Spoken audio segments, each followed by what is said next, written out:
rise. 14A District Court is now in session. The Honorable Ortella is now presiding. You may be seated. All right.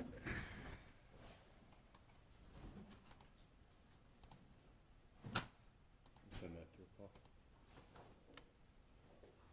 Thank you. We are now calling case number 25F12175. This is the people of the state of Michigan versus Sherrone Moore. Mr. Simon. Appearances. Thank you, Your Honor. Good afternoon. Katie Rizmersky, First Assistant Prosecutor for the Special Victims Unit for the People. And Your Honor, Joe Simon on behalf of Mr. Moore. That's the charges, sir. We waive formal reading of the complaint. Your Honor, stand mute to the charges. Formal reading having been waived, plea of mute will be entered on your client's behalf. Simon, make your bond argument now or reserve? Your Honor, I think the people want to make a presentation, and I'll go after that if that's okay. All right, Ms. Wisniewski. Your Honor, thank you very much. I appreciate that. Mr. Simon. And thank you for the opportunity to be heard. As the court is well aware, this is not a series of offenses in Michigan that allow you to deny bond. We're certainly not asking for that. This is a felony of home invasion third degree, misdemeanor stalking, and misdemeanor entry without permission.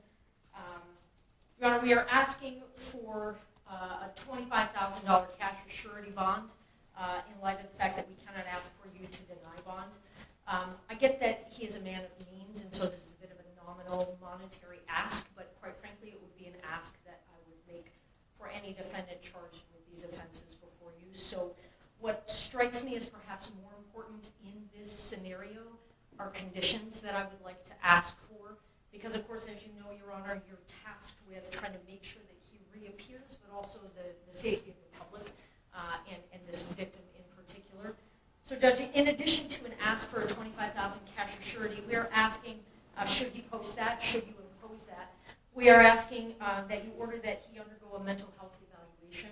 We are asking that you order him to submit to a GPS tether and that there be a no-go to this victim's residence or place of employment.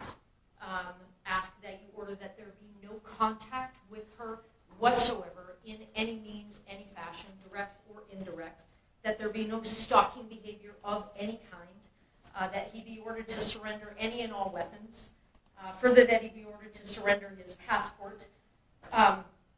Judge, the reason, Your Honor, the reason we make those requests is in light of the factual scenario that gives rise to these charges. My best understanding from a thorough review of the police report and as much body-worn camera as I've had an opportunity to review is that I understand that our victim broke up. They had an intimate relationship for a number of years, defendant and victim, that our victim broke up with this defendant on Monday morning early, that there continued to be defendant making numerous phone calls and sending numerous texts from that time moving forward that she did not answer, did not respond to, and did not want. That eventually she presented herself to the University of Michigan, cooperated in some form of investigation there. As we all now know, defendant was at some point on Wednesday afternoon fired from his employment. He then, at some point soon thereafter, came to her apartment in the address that is alleged in the complaint, barged his way into that apartment, immediately then proceeded to a kitchen drawer, grabbed several butter knives and a pair of kitchen scissors, and began to threaten his own life. I'm going to kill myself. I'm going to make you watch. My blood is on your hands. You ruined my life. And a series of very, very threatening, intimidating, terrifying, quite frankly, statements and behaviors there in that apartment. It was only then, Your Honor, when the victim, she called her attorney and then at some point indicated she was going to call the police, and then he left. And so, Your Honor, while I understand that there isn't evidence to suggest that he directly threatened the victim with any of those implements that I've indicated, the totality of the behavior is highly threatening and highly intimidating. She was terrorized, Your Honor. And in light of the totality of all of those risk to public safety, a risk to this victim, and it is for those reasons that we are asking for those specific conditions. I'm more than happy to answer any other questions that the court may have or give you further information, and I appreciate the opportunity. Thank you, Judge. Mr. Simon is the bond. Your Honor, let me start at the end where the people ended. In terms of risk to public safety, my client's 39 years old with zero prior criminal history, zero prior contact with the criminal justice system in any fashion. The threat to public safety argument by these charges, maybe that's the point, but there's no evidence to suggest that he's a threat to the public safety. The next thing is that the people referenced the court rule that I want to come back to, that you can't deny bond in a situation like this, and they referenced something else that I want to come back to, which is the fact that they reviewed thoroughly the police report, and they reviewed thoroughly the body cam. I've had none of that opportunity, and that's too early for that in the proceedings, so when people come in and make factual representations, although I trust Ms. Mirsky very much as an officer of the court, I have no ability to respond to those factual representations. So here's what I'm going to ask the court. The monetary bond component, the two considerations by court rule are my client will appear. Let me speak to that. He's got a home here. His family is here. He's got ties to our community. He's retained a local counsel here. Second thing is that my client is not otherwise a danger to the public or danger to the complainant. That is why monetary components are requested, but there are other measures to address them.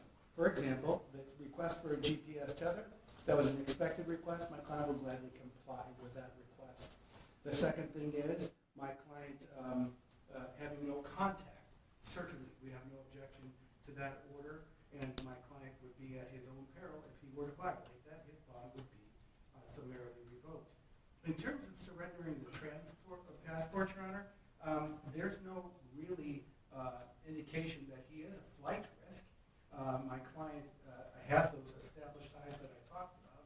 But in addition to that, Your Honor, he would have an order from the court, like everyone else does, that there would be no leaving the state, let alone the country, without permission of the court, and he would certainly abide by that. Your Honor, with respect to the request for a mental health evaluation, I will represent a few things that are my understanding, again, without being privileged to have reviewed discovery yet. My understanding is that following his arrest, my client was taken to the St. Joseph Mercy Health System for an evaluation, a mental health evaluation. My understanding is following that evaluation, he was not turned over for a commitment, but instead turned back over to law enforcement for lodging. That's where he's been in the Washington County Jail since. I can also tell the court that the Community Mental Health Department saw my client yesterday for an evaluation as well without any further recommendation. If you make that a condition of bond, I can tell the court that he get a mental health evaluation, he will absolutely comply and follow any aftercare recommendation. Lastly, Your Honor, with respect to the bond amount. I forgot to speak about weapons. He has no weapons, but he'll surrender. If you order that he surrender any weapons that he doesn't have, he'll be glad to comply with that condition. With respect to the bond amount, Your Honor, in a case like this, with charges like this, in a normal circumstance, we'd be requesting a personal recognizance bond and frankly expecting the court to order that. We all know this is not our ordinary circumstance. It's not an insignificant amount of money to anyone. And I ask that the court set the bond amount to the principles not of my client's bank account, but to the principles of the charges and to the principles of the court rule. Therefore, I'm requesting that if the court orders a monetary component at all, that it be with a $25,000 10% privilege. And also, Your Honor, if my client is to order to a GPS tether, things have to happen pretty significantly to try to get that in place in time for what we hope to use in this day.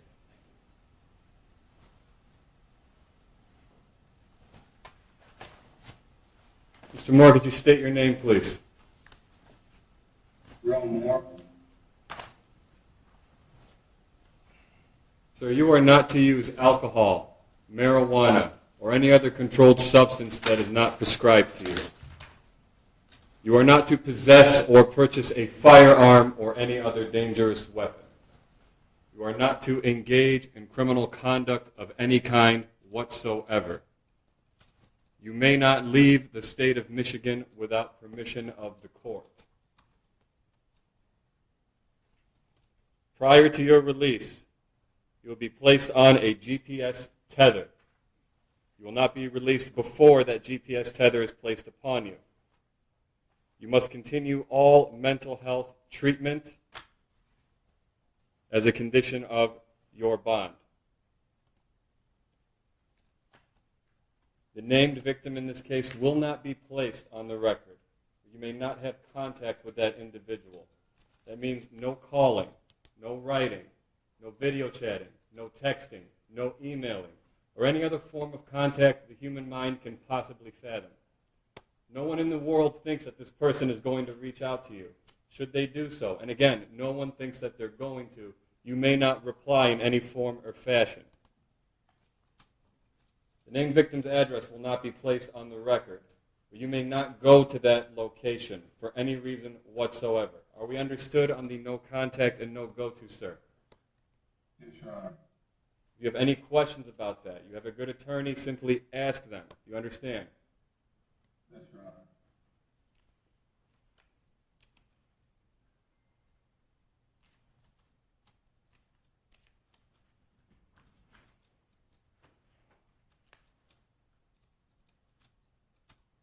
Bond will be set in the amount of $25,000 cash surety, as requested by the prosecution's office.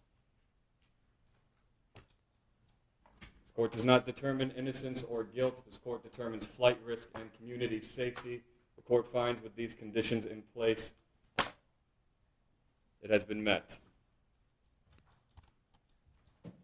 Mr. Simon, we are setting probable cause conference at this time for January 8th due to the holidays and scheduling. Is that a good court date for you? Your Honor, my client will waive his right to have that next court appearance within 14 days. I've discussed that with him. I also try to coordinate calendars with Ms. Wismierski.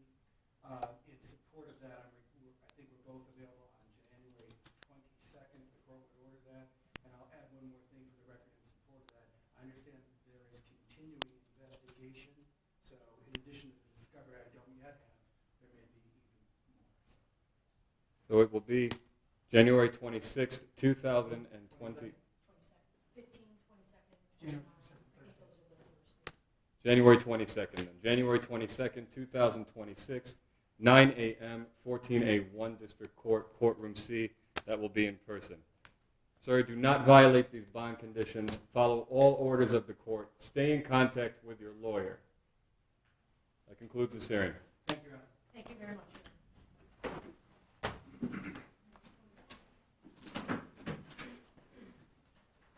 All right, we're off record. We're going to give 10 minutes for everyone.